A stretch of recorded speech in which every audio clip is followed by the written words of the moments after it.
Hello students, a very good afternoon to all of you. Good afternoon Kamlesh, good afternoon Manoj. So let's start with the class today. आज की class start करते हैं. Last class में we were discussing about nouns. I hope सभी को याद है last class में हम लोग nouns discuss कर रहे थे.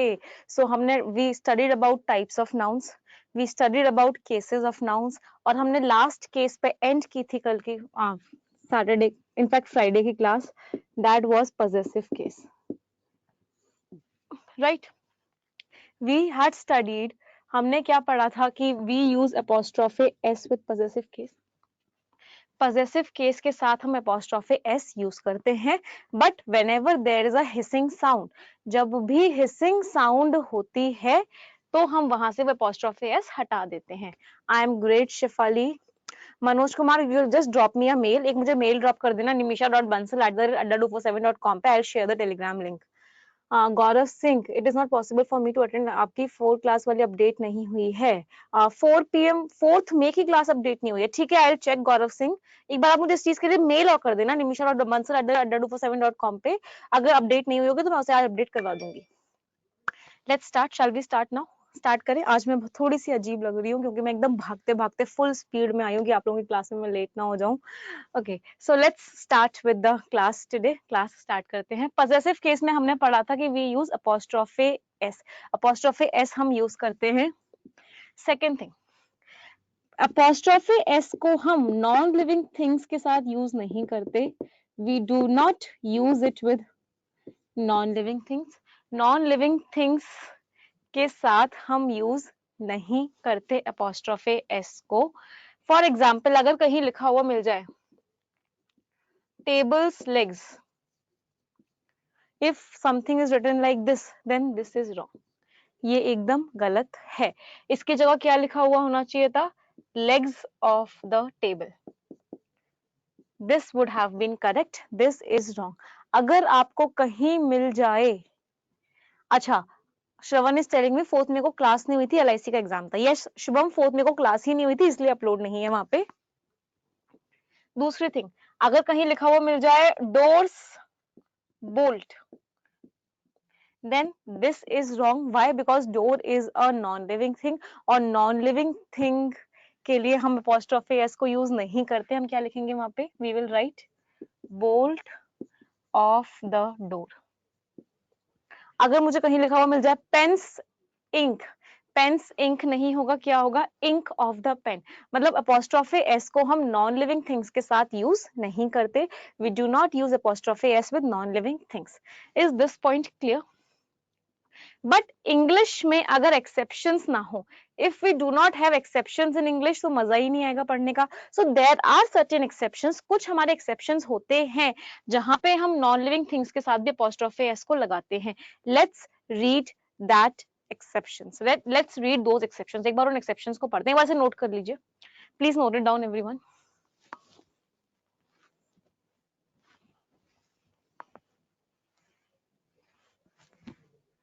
हाँ, पेन्स इंक नहीं होगा, इंक ऑफ द पेन होगा. All those students who do not have the telegram link, please drop a mail to me at nimisha.bansal@adda247.com. I will share the telegram link. मैं telegram link share कर दूंगी. बस एक mail drop कर दीजिएगा आप लोग मुझे. Done everyone? जैसे ही हो जाए do comment done so that I get to know कि आपका हो गया, फिर हम आगे बढ़ेंगे. Done? Okay. Let's move ahead. हाँ, वही चीज मैं बता रही हूँ, वही चीज I am talking about those exceptions only. Now, what are the exceptions? Exceptions कौन कौन से हैं जब हम apostrophe s को यूज कर लेते हैं? Let's look at those exceptions. सबसे पहला exception is personification.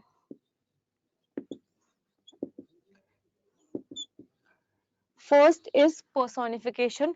Let's try to understand what is personification. Personification का मतलब क्या होता है?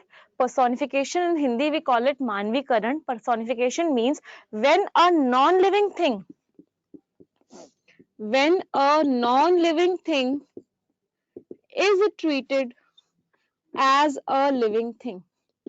जब हम किसी नॉन लिविंग थिंग को ऐसे ट्रीट करते हैं जैसे कि वो लिविंग थिंग है, उस केस में in that case we can use apostrophe s with non living thing. Let us look at certain examples of personification. Personification का एग्जांपल देखते हैं. I have written a sentence. Opportunity knocks at the door only once. Opportunity knocks at the door only once. अवसर, opportunity केवल एक बार दरवाजे पर खटखटाती है. Opportunity knocks at the door only once. How can I say that this is an example of personification? See, knock करना. Who can knock? Only a living thing can knock, whereas opportunity is non living. हम non living thing को वैसे treat कर रहे हैं, उसको knock करवा रहे हैं. Non living thing is treated as a living thing. इसका मतलब क्या हुआ? In this sentence opportunity is personified, it is considered a living thing. और इस केस में अगर मैं इसका अगला सेंटेंस लिखूं, opportunities knock should always be heard. And if I write one more sentence here कि अपॉर्चुनिटी का नॉक, अवसर की दस्तक हमेशा सुननी चाहिए.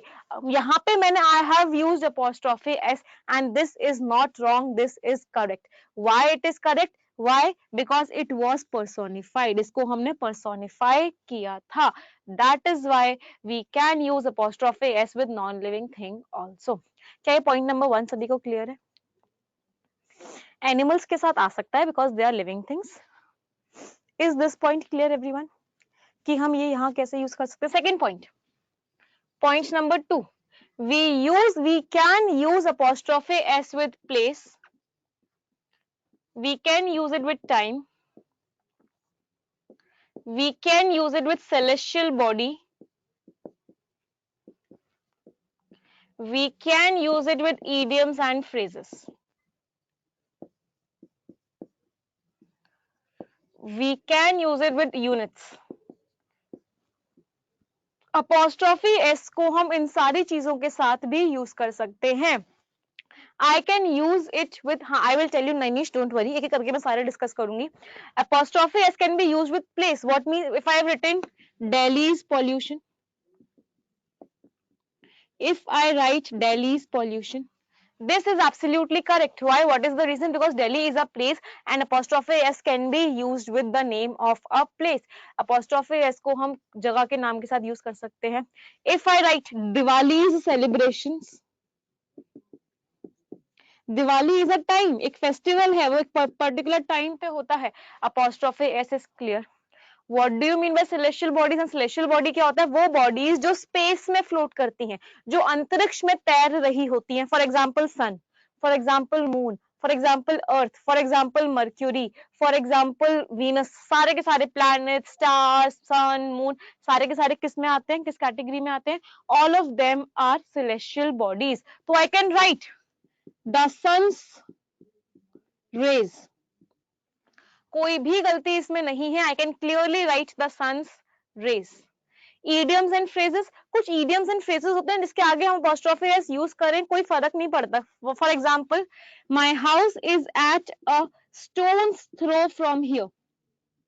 मेरा घर यहाँ से एक stone's throw पर है. What do you mean by the idiom a stone's throw? Stone's throw का meaning क्या होता है? Can anyone tell me? पत्थर फेंकोगे सीधा तो मेरे घर पे जाके गिरेगा, मतलब वेरी नियर. हाँ पुनीत एकदम सही, पास में है, very near. So this is N idiom. ये एक ईडियम था, इसका मीनिंग कुछ और था, तो हम यहाँ पे भी अपॉस्ट्रोफी एस यूज कर सकते हैं. Last is units. यूनिट्स मतलब if I write a ton weight, एक टन का वेट, यूनिट के साथ भी हम apostrophe s यूज कर सकते हैं. So we cannot use apostrophe s with non-living things, but these are certain exceptions which can use apostrophe s with them. Please note them down. एक बार इन्हें नोट कर लीजिए. Yes अविनाश एकदम सही, very near. Please note them students.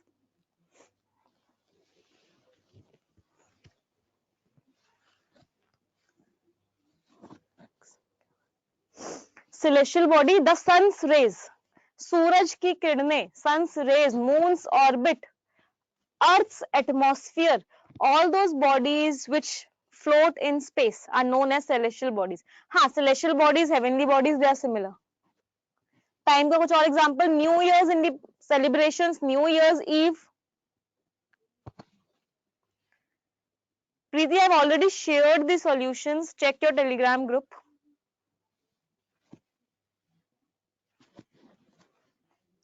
Preeti, check your Telegram group, वहां पे already solutions हैं tenses की पीपीटी के.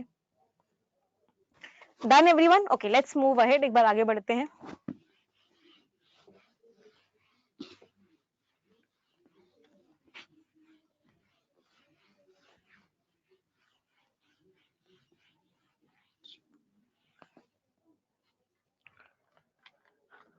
A company's turnover, if the company is personified, अगर कंपनी को आगे के सेंटेंस में पर्सोनिफाई किया हुआ है तो सही है, अगर पर्सोनिफाई नहीं किया हुआ then that is wrong. Ma'am कल की वीडियो अपलोड नहीं, कल तो बेटा संडे था, कल तो क्लास ही नहीं होती. नितेश, कल तो संडे था, कल तो क्लास ही नहीं होती. यूनिट का कैसे करेंगे? Tons weight, kilograms weight, metres length. Saturday की क्लास अपलोड नहीं हुई है स्टूडेंट्स. मैंने किसको रिस्पॉन्सिबिलिटी दी थी कि कोई बताएगा हर बार टेलीग्राम ग्रुप पे जब भी कोई क्लास अपलोड होगी. हो गई है प्रगति से, चेक कीजिए, हो गई होगी, मोस्ट प्रोबेबली नेक्स्ट डे हो जाती है. All those students who are not added to the group, it is a request that drop a mail. मैं लास्ट बार ये चीज बोल रही हूँ बिकॉज बहुत सारे स्टूडेंट्स बहुत बार ये चीज बोलते रहते हैं कि टेलीग्राम ग्रुप पे नहीं है. Drop a mail on this ID. I have added many students, बहुत सारे स्टूडेंट्स को मैं ऑलरेडी ऐड कर चुकी हूँ, आप लोगों को भी मैं ऐड कर दूंगी. Okay Pragati, it is your responsibility now. जैसे ही क्लास अपलोड होगी तुरंत आप उसे टेलीग्राम ग्रुप पे शेयर करोगे कि class has been uploaded. 119 till now. Yes, Venkatesh, एकदम सही. हाँ मतलब वी हैव अराउंड 150 स्टूडेंट्स, 150 के अराउंड है, केवल 120 टेलीग्राम पे, मतलब 30 students are still not there on the Telegram. 30 students अब भी टेलीग्राम पे नहीं है. ओके, सैट की क्लास हो गई है, good. Now let's come back, वापस आ जाते हैं. नाउ पजेसिव केसेस या पोजेशंस हमारे पास दो तरह के होते हैं. We have two kinds of possessions. One is common possession, एक है हमारा कॉमन पोजेशन और एक है हमारा split possession. We have two categories of possession, common possession and split possession. Let us try to understand what is common possession and what is split possession. मैंने बोला Ram and Shyam. We have two people, Ram and Shyam, and they have only one car. उनके पास केवल एक car है, तो मैं apostrophe s कहाँ लगाऊंगी? If I have to say that Ram and Shyam are two brothers, दोनों भाई हैं, and they have one car, एक कार है जो राम की भी है और जो काम श्याम की भी है, तो कहां पे लगेगा? Very right. कॉमन पोजेशन के केस में हम apostrophe s we always plate it after Shyam. अगर जब भी हम कॉमन पोजेशन की बात करते हैं, जब हम बात करते हैं कि एक ही चीज वो दोनों की है, उस केस में हम लास्ट में श्याम के लास्ट में लगाते हैं. Now we have many cars. Suppose 3 cars हैं, यहाँ पे एक ही कार थी, यहाँ पे 3 कार हैं. वी हैव 3 कार्स और वो तीनों ही तीनों कार्स राम की भी है और वो तीनों ही तीनों कार्स श्याम की भी हैं. अब कहाँ लगाऊंगी? There are 3 cars और all the 3 cars belong to Ram also and all the 3 cars belong to Shyam also. अभी भी ऐसे ही लिखूंगी, Ram and Shyam's cars. इसका मीनिंग क्या हुआ? एक कार है वो राम की भी है वो श्याम की भी है. इसका मीनिंग क्या हुआ? There are multiple cars. Cars, all those cars belong to Ram also and all those cars belong to Shyam also. क्या ये दोनों चीजें क्लियर है? तो ये हमारा केस किसका था? ये हमारा केस था कॉमन पोजेशन का. Now let's come to split possession. What do you mean by split possession? Split possession का मतलब क्या है? दोनों की कार अलग अलग है. राम की कार अलग है, श्याम की कार अलग है. अब कैसे लिखेंगे? अगर राम की कार अलग है और श्याम की कार अलग है, कैसे लिखूं? How do I write it? दोनों की कार्स अलग अलग है तो दोनों के साथ apostrophe s आएगा. Right Pallavi, Ram's and Shyam's. और क्योंकि दोनों की कार अलग अलग है, इसका मतलब है कि there will be at least 2 cars. कम से कम 2 गाड़ियां तो होंगी, क्योंकि राम की एक होगी कम से कम और श्याम की एक होगी। तो यहाँ पे कार अगर लिखा हुआ है that means there is an error. अगर यहाँ पे कार लिखा हुआ है इसका मतलब है यहाँ पे एरर है। यहाँ पे what we'll have to write, we will have to write cars। क्या हो जाएगा, Ram's and Shyam's cars. Car कभी भी नहीं आएगा क्योंकि at least there will be 2 cars. यहाँ पे कार आ सकता है, in case of common possession car can come, but in case of split possession car will never come. वहां पे क्या आएगा, कार्स आएगा। तो ये किसका एग्जाम्पल हुआ, this is an example of split possession. एक बार नोट कर लीजिए, फिर हम थोड़ा सा और इस के ऊपर बात करेंगे। Please note it down everyone.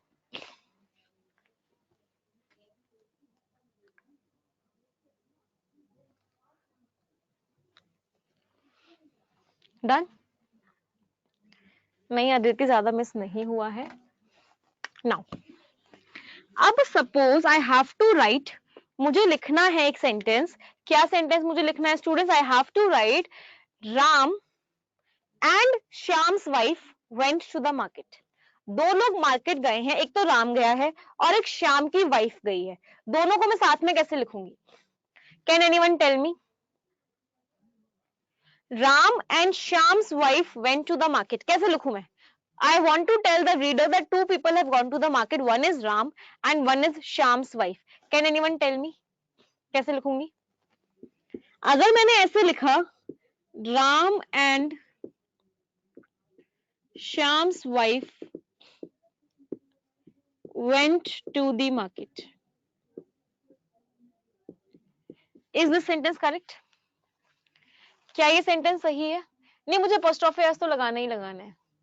If I write it like this, Ram and Shyam's wife went to the market, इसका मीनिंग क्या हो गया? इसका मीनिंग क्या हो गया? इसका मीनिंग हो गया कॉमन पोजेशन का केस है। लास्ट में apostrophe कब लगाते हैं, जब कॉमन पोजेशन होता है। हाँ, प्रकृति ने एकदम सही बोला, एक वाइफ है वो राम की भी है और वो श्याम की भी है। एक ही वाइफ है, वो राम की भी है और वो श्याम की भी है। गड़बड़ है, it is wrong. So how will I right it? इसको मैं कैसे लिखूंगी कि वो मुझे सेंटेंस यही कंस्ट्रक्ट करना है कि राम और श्याम की वाइफ मार्केट गए। How will I construct? No, this is wrong Pooja, ये पूजा गलत है। क्यों? क्योंकि वाइफ के ऊपर राम और श्याम दोनों का कॉमन पोजेशन नहीं हो सकता। पहले होता था पांडव के टाइम पे, जब 5 पांडव की एक ही बीवी थी, बट आज के टाइम पे नहीं होता। ओके, सो इस चीज को हम कैसे लिखते हैं students? We write it like this, Ram, we place a comma, Ram comma and Shyam's wife went to the market.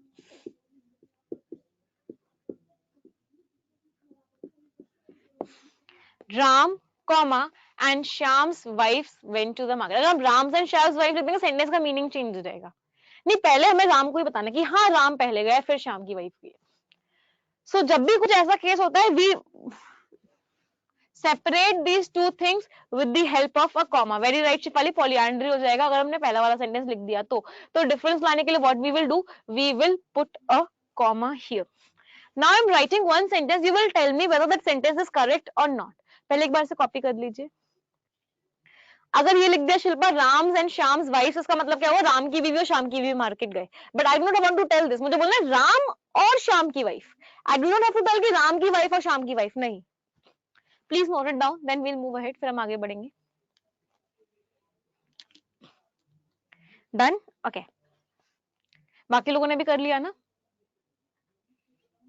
Okay, now I'm writing a sentence, you guys will tell me whether that sentence is correct or not.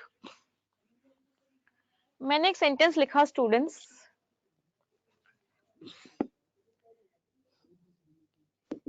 China and India's culture teach us a lot.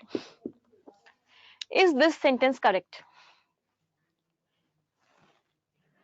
China and India's culture teach us a lot. Is this sentence correct or not?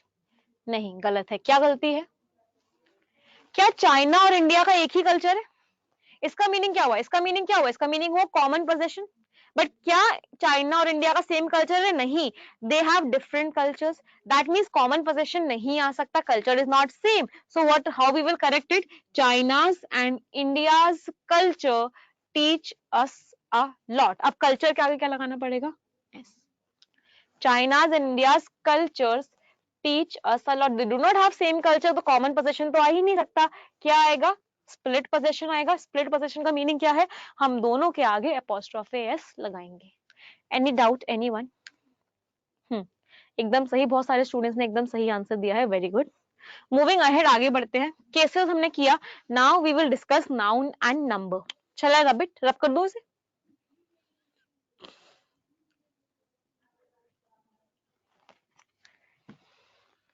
बेटे अगर राम के साथ apostrophe S आ गया होता पिछले वाले sentence में, तो उसका मतलब क्या हो जाता? राम की भी वाइफ और शाम की भी वाइफ मार्केट गए. लेकिन सेंटेंस ये नहीं था. सेंटेंस था कि राम और शाम की वाइफ मार्केट गए.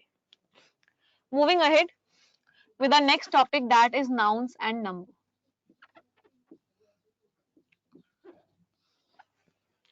Next topic is nouns and number. कुछ nouns ऐसी होती हैं, we have certain nouns which are always and always plural. कुछ nouns ऐसी होती हैं जो हमेशा plural होती हैं. They never exist in their singular form. वो कभी भी अपने singular form में exist नहीं कर सकती. So if I write, कौन कौन सी वो नाउन्स होती है? सबसे पहले तो below the belt nouns. Below the belt nouns का मीनिंग क्या है? बेल्ट के नीचे वाला पोर्शन वाली nouns. For example trousers, for example pants, for example heels, for example shoes, for example socks, for example jeans, for example pyjamas, for example shoes में भी बहुत सारी कैटेगरी आती है. Then we have gliders, slippers, loafers, girls को पता होगा jeggings, leggings, palazzos, harems, pyjamas. वो सारी की सारी चीजें जो हम वेयर करते हैं, they are a part of accessories. Accessories हैं या क्लोथ्स हैं जो बिलो द बेल्ट यूज करते हैं, बिलो द बेल्ट वेयर करते हैं. They all exist in their plural form. ये हमेशा और हमेशा अपने प्लूरल फॉर्म में करते हैं. हाँ, दूसरी चीज, ये तो हुआ बिलो द बेल्ट वाला. दूसरी चीज जो हम आईज पे यूज करते हैं, कौन कौन सी चीजें हो सकती है? They are glasses, we have lens, we have spectacles, we have binoculars, we have goggles. They also exist in their plural form. ये भी कभी सिंगुलर फॉर्म में नहीं होते. सौम्या, मेरा कमेंट आप तक लेट से पहुंचता है, कोई दिक्कत नहीं Saumya, but if you have any doubt you can ask me. तीसरी चीज, थर्ड थिंग, कुछ टूल्स होते हैं हमारे. For example scissors, then we have tongs. Tongs क्या होता है? What are tongs? जिससे चपाती बनाते हैं, चिमटा जिसे बोलते हैं. बाइनोकुलर्स, दूरबीन. बाइनोकुलर आपने बचपन में must have used them a lot. दूरबीन उसको हम बोलते हैं दूरबीन. हाँ, चिमटा, right Kamlesh. Then we have pliers. What are pliers? Can anyone tell me? Pliers क्या होते हैं? प्लायर्स बोलते हैं प्लास, जिससे स्क्रूज, नट्स, बोल्स टाइट किए जाते हैं. बच्चों के नहीं, मशीन्स के. लेंसेस जैसा कोई वर्ड नहीं होता student, it's only lens. Lens होता है, लेंसेज नहीं होता. स्क्रू ड्राइवर टाइप का कह सकते हैं. Right Sawan, pliers. हाँ, बाइनोक्यूलर्स होगा, मैंने बाइनोक्यूलर लिख दिया क्या? Sorry, it is should be binoculars. Binoculars. तो ये कुछ नाउन्स ऐसे हैं, they always and always exist in the plural form only. ये कभी भी सिंगुलर फॉर्म में एग्जिस्ट नहीं करेंगे. इसमें आप बहुत सारे ऐड कर सकते हो. You can add jeggings, you can add leggings, you can add stiltos, you can add shoes को क्या बोलते हैं, और स्नीकर्स. सारे के सारे जो बिलो द बेल्ट होते हैं, दे आर, हाँ sneakers, right Pallavi, they use S with them, हमेशा उनके साथ एस आता है और वो हमेशा और हमेशा अपने प्लूरल फॉर्म में ही एग्जिस्ट करते हैं। एक बार नोट कीजिए, then I will rub it and we will do some sentences out of them. कुछ इनसे हम सेंटेंसेस करेंगे, पहले एक बार इन्हें नोट कर लीजिए। हाँ, वेजेस, WEDGES, वेजेस की स्पेलिंग क्या होती है पल्लवी? बॉयज तो सोच रहे होंगे पता नहीं वेजेस क्या होता है। हाँ, वेजेस हील्स को ही बोलते हैं, platform heels are known as wedges. Yes Preeti, this is the spelling. Then stilettos भी बोलते हैं उन्हें, heels are also known as stilettos. Yes, socks. हाँ गौरव सिंह, अभी डाउट क्लियर करूंगी, क्लास के लास्ट में वोकैबुलरी के बारे में ही बताऊंगी, बहुत सारे स्टूडेंट का वोकैबुलरी को लेकर डाउट है। हाँ आई विल क्लियर। हाँ बेलीज बोल सकते हैं, राइट। सारे याद आ रहे हैं ना गर्ल्स को? अरे शुभम को याद आई है बेलीज तो। पंख, सौम्या मुझे समझ नहीं आया।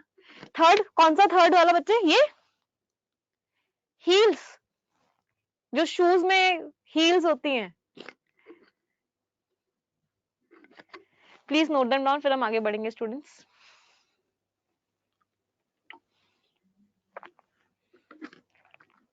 हाँ अच्छा, pliers, PLIERS, this is scissors, tongs and pliers. Scissors means जैसे कट करते हैं पेपर, कैंची। टोंग्स जिससे चपाती बनाते हैं, चिमटा। Pliers which is used as a kind of screwdriver कह सकते हैं, जैसे स्क्रूज को, नट्स को, बोल्ट्स को टाइट करते हैं, प्लायर्स या ओपन करते हैं। इसको हम किसमें बोलेंगे? These are equipment, these are accessories and they are used on eyes. Ma'am सिर्फ गर्ल्स का ही बात हो रहा है, बॉयज का भी करूं? पैंट्स है ना बॉयज के लिए, पैंटलून्स, पैंट्स, शॉर्ट्स। हाँ ये फॉर्मेशन सही है दुर्गा, राम्स एंड श्याम्स वाइफ्स, ये सही है, formation is correct. One can not work without another. अच्छा बॉक्सर्स, राइट। अच्छा हम आगे बढ़ जाए, इसे रब कर दूं? Let's move ahead. बहुत सारे होते हैं, सोच भी सकते हैं आप लोग, बहुत सारे, मतलब कोई लिमिट नहीं है, रोज आपको एक ना एक नया वर्ड मिल जाएगा, राइट। नाउ फॉर एग्जाम्पल, अब एक सेंटेंस लिखा हुआ है, आई हैव अ जीन्स विच, या फिर छोटा सा सेंटेंस करते हैं, I have a jeans. Is this sentence correct? क्या ये सेंटेंस सही है? No this is not correct. अभी हमने क्या पढ़ा? जीन्स कैसा होता है? अभी हमने क्या पढ़ा? जीन्स कैसा होता है? Plural. Jeans is plural. Plural है तो क्या उससे पहले मैं अ लगा सकती हूँ? कैन आई यूज ए और an before a plural noun? नहीं, I can not use it. तो मुझे कुछ ऐसा नाउन लगाना पड़ेगा जो सिंगुलर हो अ के बाद। कैसे लगाएंगे? I have a pair of jeans, I have a pair of jeans. Now this is correct. हाँ पूजा, कोमल, श्रवण, Pallavi, प्रिंटू, your answers are correct. कैसे लिखेंगे? I have a pair of jeans. तो जब भी आपके सामने ये nouns होंगे, उनके पहले you will never use a after them. आप कभी भी a को use नहीं करोगे. For example, I have one more sentence. Scissors cuts the paper very smoothly. Scissors cuts the paper very smoothly. Can anyone correct this sentence? क्या आप लोग इस सेंटेंस को करेक्ट कर सकते हैं? Right Pallavi and Manoj, cuts नहीं आएगा। व्हाई? बिकॉज अभी अभी हमने पढ़ा सीजर्स कैसा नाउन है? Scissors is a plural noun. Scissors plural noun है, प्लूरल नाउन का मतलब the verb will come without the s. जो वर्ब होगी विदाउट द एस आएगी, तो scissors cut the paper very smoothly. Right Durga, is it clear? A pair of jeans is a pair of jeans. A pair की बात हो रही है ना, एक pair of jeans is, two pairs of jeans are. Right? अब कुछ nouns ऐसे होते हैं, they are always singular, barring some exceptions जो हम अभी डिस्कस करेंगे, but generally these nouns are just the singular. We have certain nouns which are always and always singular. One of the student is asking, ma'am, is Pallavi your favorite? नहीं, ऐसा कुछ भी नहीं है। जो मेरे पास पहला कमेंट मुझे दिखता है, I just say that name. Please concentrate over here. ऐसा कोई भी नहीं है, मेरे सारे स्टूडेंट्स फेवरेट हैं। आई रियली, सभी लोग, मतलब सभी लोग मेरे लिए इक्वल है, ऐसा कुछ भी नहीं है। इट इज जस्ट दैट कि मुझे जो कमेंट पहले दिखता है बस मैं उसका नाम बोल देती हूँ। Okay Shilpa, yes. So coming back over here, nouns, कुछ नाउन्स ऐसे होते हैं जो हमेशा सिंगुलर होते हैं। For example we have aerobics, we have gymnastics,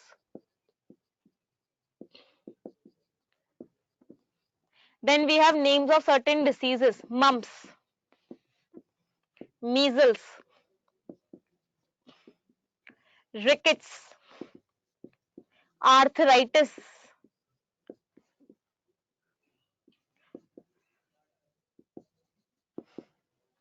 if I write it, yes, mumps, measles, rickets, arthritis, diabetes. Then names of certain subjects, for example mathematics, physics. We have a subject which is for music, acoustics. There is a subject for languages, linguistics. The subject is polity, but many a times we use politics. Then we have statistics.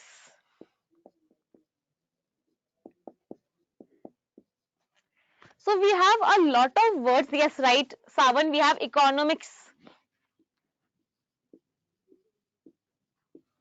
So we have a lot of words which end with s, जिनके last में s आता है, but still they are singular nouns. But फिर भी वो सारे के सारे nouns हमारे singular होते हैं. Can I say that these two are names of certain activities? ये दोनों कुछ activities के नाम हैं. Can I say that these 4 and this one 5, these are names of certain diseases? ये कुछ diseases के नाम हैं.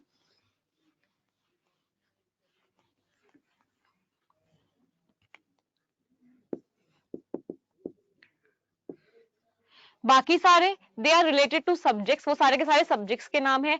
Then we have names of certain books जो लगता है देखने में प्लूरल है. For example the Arabian Nights. एक शायद सीरियल आता था, if you have watched that serial, Sindbad आता था, Alif Laila, Arabian Nights. It was a serial made on this book. Then we had a movie जगंतरम ममंतरम made on this book, Gulliver travels. Then there was again a movie, Two States, made on the same book, Two States. So these are names of certain books. They will use singular verb with them. Last में s लग रहा है, but that does not mean that they will use a plural verb with them. यहाँ इनके साथ हमेशा singular verb ही आएगी. So these nouns, yes, Three Musketeers, right, हरिमा. एक और book है, novel है, Three Musketeers. हाँ देखिए, चलिए पल्लवी ने देखी है, हरिमान three musketeers. Okay, so these all nouns are singular. ये सारे के सारे नाउन्स सिंगुलर है. You will not use a plural verb with them. एक बार इसे नोट कर लीजिए, फिर इसका एक एक्सेप्शन पढ़ेंगे. इसका एक एक्सेप्शन क्या है? 10th में बच्चे लिखा हुआ है acoustics, ACOUSTICS. acoustics का मीनिंग क्या होता है? It is related to music. Salman Khan is also a singular noun. हाँ, तो सलमान खान तो सिंगुलर हो गई, एक बंदे का नाम है तो. नहीं, please note them down, then we will move ahead. और इसका एक एक्सेप्शन वी विल सी, एक एक्सेप्शन देखेंगे इसका हम.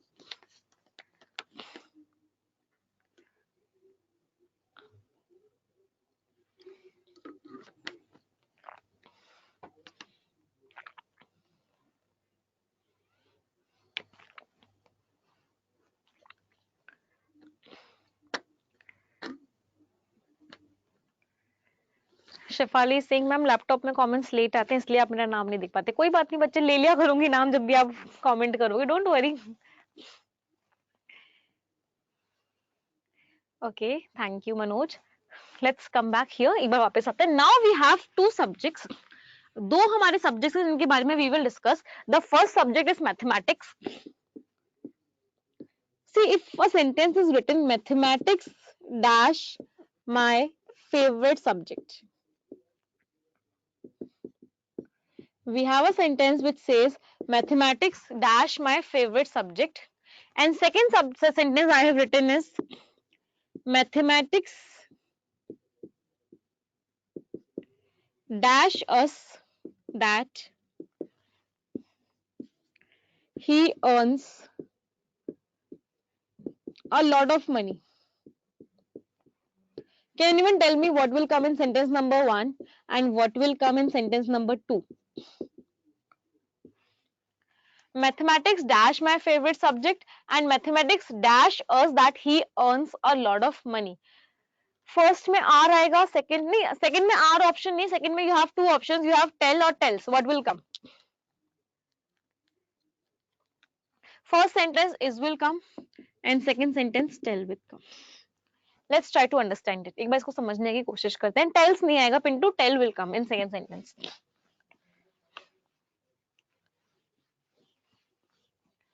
when mathematics means a subject, जब मैथमेटिक्स का मीनिंग एक सब्जेक्ट होता है, it means a subject, we consider it as singular. जब मैथमेटिक्स का मीनिंग एक सब्जेक्ट होता है तब हम उसे सिंगुलर कंसिडर करते हैं, we consider it as singular. But when mathematics means, जब mathematics is not a subject, we are considering it as calculations. Mathematics term के दो मीनिंग्स होते हैं. One is it is considered as a subject and second it is considered as calculations. जब हम इसे calculation समझते हैं, वी कंसिडर इट प्लूरल. उस केस में हम इसको कंसिडर करते हैं plural. So first sentence we are considering as a subject. First sentence में हम इसे एक सब्जेक्ट की तरह कंसिडर कर रहे हैं. That is why I have used the verb is over here. But in second sentence we are considering it not as a subject but as calculations, and calculations is plural. तो हमने यहाँ पे plural verb लगाई. plural verb का मतलब verb without the s. समझ में आया? मैथमेटिक्स में चेंज होती है सिनेरियो, सिंगुलर भी कंसिडर करते हैं और उसे प्लूरल भी कंसिडर करते हैं. एक बार नोट कर लीजिए, फिर दूसरे पे आगे बढ़ेंगे. हाँ, पॉलिटिक्स में भी ऐसी ही होगा, बता रही हूँ. अभी एक एक करके डिस्कस कर रहे हैं. मैथमेटिक्स, स्टैटिस्टिक्स और पॉलिटिक्स, तीन का हम डिस्कस करेंगे. एक बार ऐसे नोट कर लीजिए.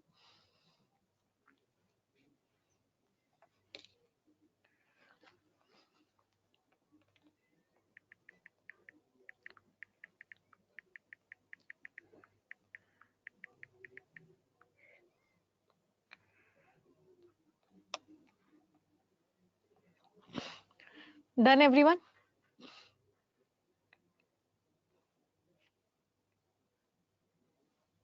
Let's consider statistics. Now if I write statistics over here, अगर मैं यहाँ पे statistics लिख देती, statistics dash my favorite subject, और इस वाले सेंटेंस में भी मैं statistics लिख देती, statistics tell us that he earns a lot of money. So the answer would have been same. Why? Because when statistics is treated as a subject, जब हम statistics को एक subject की तरह लेते हैं, it is a singular noun. And when statistics means data, और जब statistics का मतलब data होता है, मैथमेटिक्स का मीनिंग कैलकुलेशन और स्टैटिस्टिक्स का मीनिंग डेटा. जब स्टैटिस्टिक्स का मीनिंग डेटा होता है, we consider it as plural. हम उसको प्लूरल कंसिडर करते हैं. Note it down please everyone.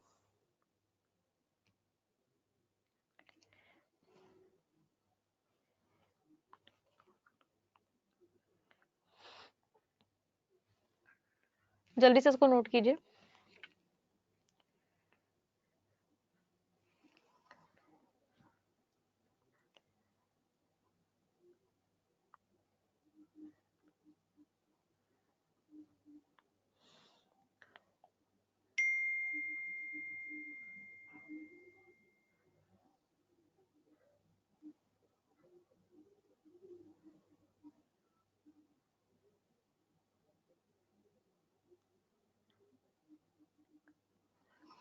Done. Similar is the case with politics. Same case होता है पॉलिटिक्स के साथ. when politics is considered as a subject, polity या सब्जेक्ट होता है, या फिर politics is considered as a business. Business कह सकते हैं, सब्जेक्ट कह सकते हैं, या पूरी की पूरी एक फील्ड की तरह से डिस्कस करते हैं. When politics is discussed as a business or a subject or a complete field, then we consider it singular. उस केस में हम इसे सिंगुलर मानते हैं. But if politics means political beliefs of someone, लेकिन अगर पॉलिटिक्स का मतलब क्या है, हम किसी के बिलीव्स की बात कर रहे हैं कि उसके पॉलिटिकल बिलीव्स कैसे हैं, in that case we consider it as plural. उस केस में हम इसको प्लूरल कंसिडर करते हैं. उस केस में हम इसे प्लूरल कंसिडर करते हैं. Let's look eight two sentences again. Politics dash a dirty game.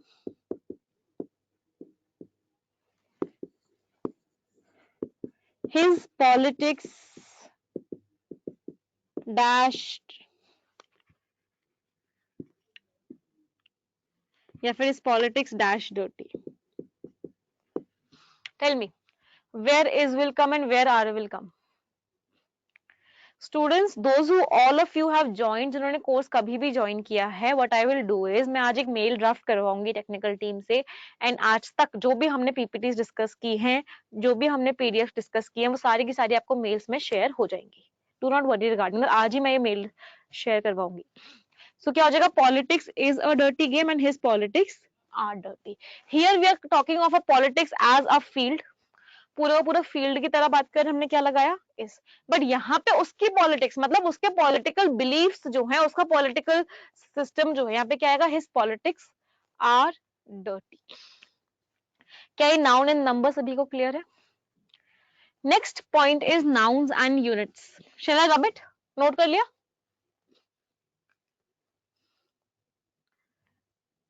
Okay, moving ahead.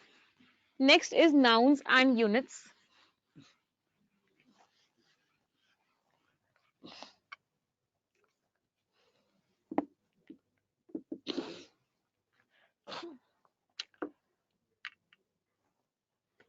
Yes. हाँ, बाकी किसी में नहीं होगा, सिर्फ इन तीनों की ही हम बात करेंगे. Shilpa, sorry Puja.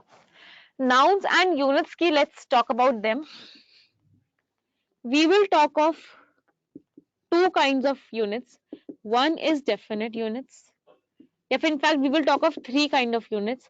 One is indefinite units and the last one is arbitrary units.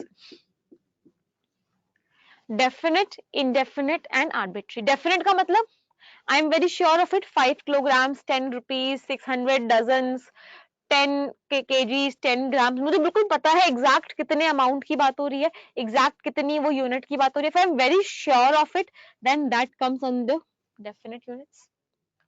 Indefinite units, मुझे नहीं पता कितने की बात हो रही है. Lakhs of thousands of people, hundreds of thousands of students, हजारों लाखों लोग, हजारों बच्चे, बट एग्जैक्ट अमाउंट क्या है, एग्जैक्ट नंबर क्या है, मुझे नहीं पता. आई do not know the exact number.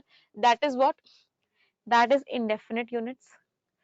Arbitrary units, arbitrary units are such kind of units जिसमें हमें exactly नहीं पता क्या बात हो रही है, कितने की बात हो रही है. These units are made without logic. ये units हमने बिना किसी logic के बना ली. Arbitrary word का meaning क्या होता है? What do you mean by the word arbitrary? Arbitrary का मतलब क्या होता है? Random numbers, right? Randomly हमने कोई भी unit उठा ली, that is arbitrary. तो arbitrary के अंदर कौन कौन सी units आ सकती है? We can have handful, cupful, glassful, spoonful. ये सारी की सारी यूनिट्स हमारी आर्बिट्ररी यूनिट्स के अंदर आती हैं. They do not have any logic. Cup full in one house will be different from the cup full in another house.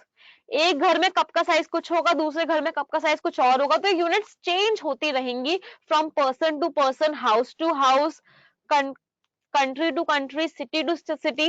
These units will keep on changing. Now in units का हम plural कैसे बनाते हैं? बहुत important, exam में एक दो बार आ चुका है. अगर मुझे हैंडफुल का प्लूरल बनाना है, क्या होगा स्टूडेंट्स? हैंडफुल्स. अगर मुझे कपफुल का प्लूरल बनाना है, इट विल बी कपफुल्स. अगर मुझे ग्लासफुल का प्लूरल बनाना है, इट विल बी ग्लासफुल्स. स्पूनफुल का प्लूरल बनाना है, इट विल बी स्पूनफुल्स. एक और यूनिट हम इसमें लिख सकते हैं, fistful. Fistful is what? Fistful is what, मुट्ठी भर के। इसका मुझे प्लूरल बनाना है, क्या बनेगा, फिस्टफुल्स। तो जब भी हम इन यूनिट का प्लूरल बनाते हैं, we add S to their end, हम इनके लास्ट में एस लगाते हैं। Coming to definite units and indefinite का मतलब मुझे क्लियर नहीं है कितने की बात हो रही है। For example, hundreds of thousands of students या hundreds of thousands of people,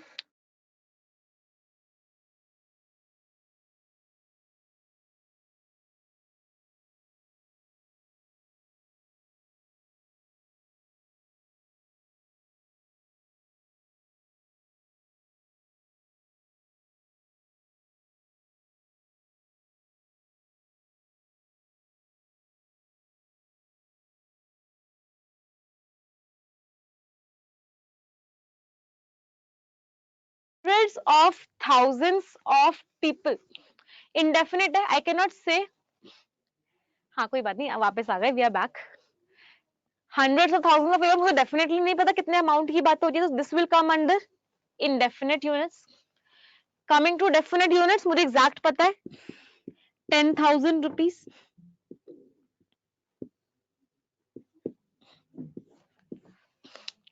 मुझे एग्जैक्ट पता है 10,000 रुपीज। इनडेफिनेट में मुझे एग्जैक्ट नहीं पता, it is hundreds of thousands of people. Arbitrary, class and नहीं हुई है, class is continuing students, class चल रही है। एक बार से नोट कीजिए जल्दी से, फिर हम आगे बढ़ेंगे।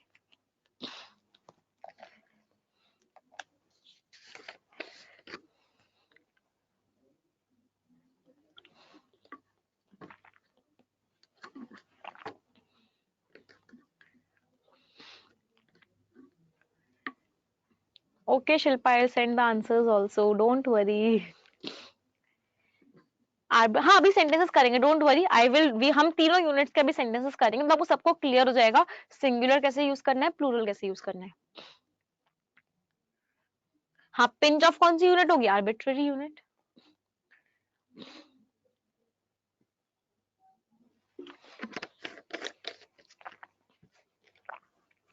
Done. Now let us look at certain sentences from these units।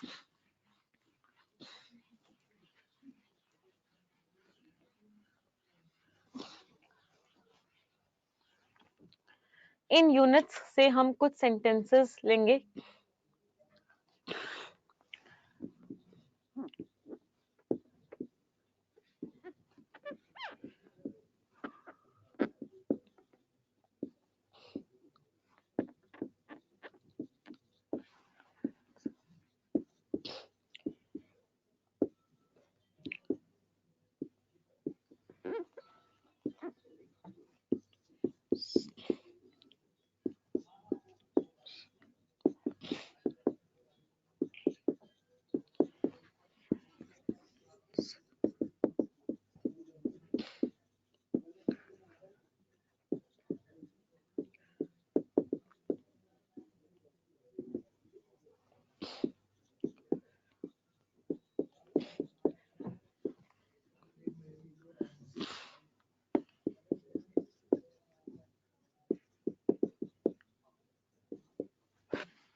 Students, first of all write the sentences and tell me क्या ये सेंटेंसेस सही हैं और there are errors in these sentences. इन सेंटेंसेस में क्या गलतियां हैं और अगर सही है तो सही है, मतलब you have to tell me which sentence is wrong and how should I correct it। अभी मैंने कॉन्सेप्ट नहीं समझाया है, पहले आप अपनी अंडरस्टैंडिंग से इन सेंटेंसेस को पढ़िए एंड ट्राई टू अंडरस्टैंड।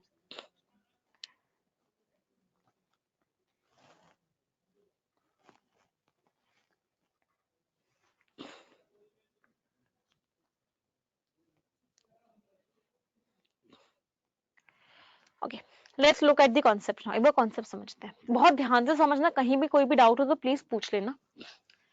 अगर आपको एक पैटर्न मिल रहा है, पिंचेस ऑफ हो जाएगा बच्चे, पिंच ऑफ का प्लूरल। अगर आपको एक पैटर्न मिल रहा है, क्या पैटर्न मिल रहा है, you are getting a number, आपको एक नंबर मिला, आपको एक यूनिट मिली, और आपको एक नाउन मिला। If you are getting a pattern, which pattern? Number, unit and noun. या फिर दूसरा पैटर्न आपको क्या मिल रहा है? You are getting a number, unit and adjective.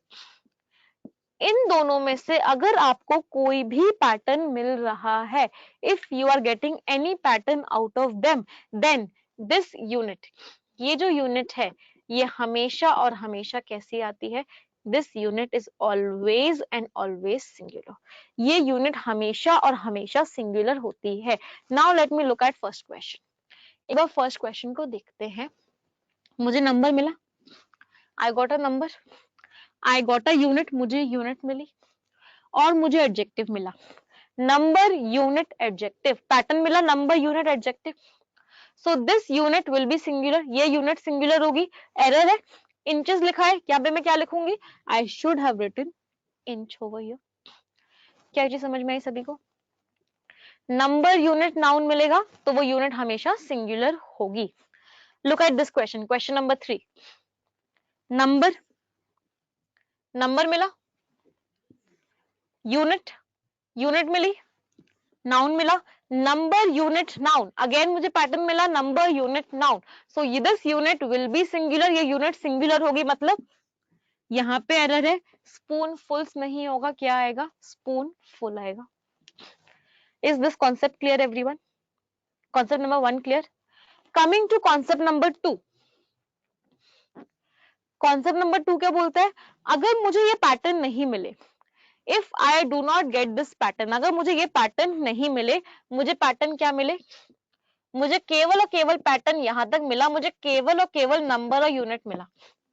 I have only got number और यूनिट, मुझे नाउन या एडजेक्टिव आगे का नहीं मिला। I have only and only got number and unit. इस केस में हमारे पास दो केसेस होते हैं। We have two cases. पहला केस है सेल्फ सफिशिएंट